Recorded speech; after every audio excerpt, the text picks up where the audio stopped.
Okay, so now we're going to talk about the special circumstances for knitting the fireworks on the sleeve. And this is going to be similar to what we talked about with the side seam fireworks, and maybe even just a little bit more straightforward. So we're here, I've already done my firework. We're going to pretend this is the beginning of our sleeve detail fireworks right here. I've done my firework and I've done the first row after where we slip the double wraps off.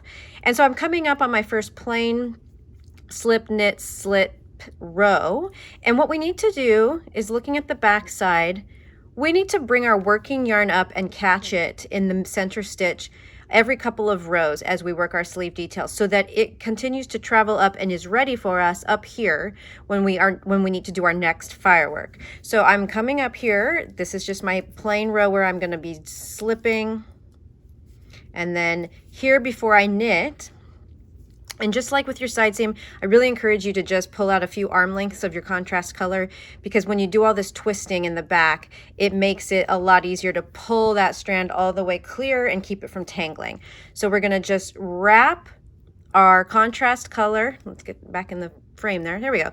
Wrapping our contrast color around the main color as we make this stitch to catch it and bring it up. And then when we're doing this, we want to make sure that we're leaving a good amount of tension over here in the left leg of our firework that we made. So I'm going to slip and move past a few stitches.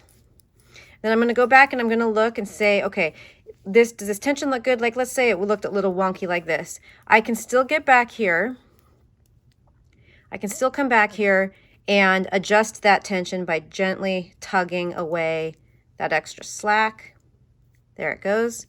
And then I can pull. Okay, I think this is good. I might have pulled a little too far, so we'll give a little bit back. We got to remember we have to slip a couple more times with these. So this is going to be key in, as it has been throughout, is when you're tacking down your yarn on the back side in between fireworks, make sure you're leaving a good amount of tension to mimic the tension you're going to need to fully slip those stitches for 2 more rounds.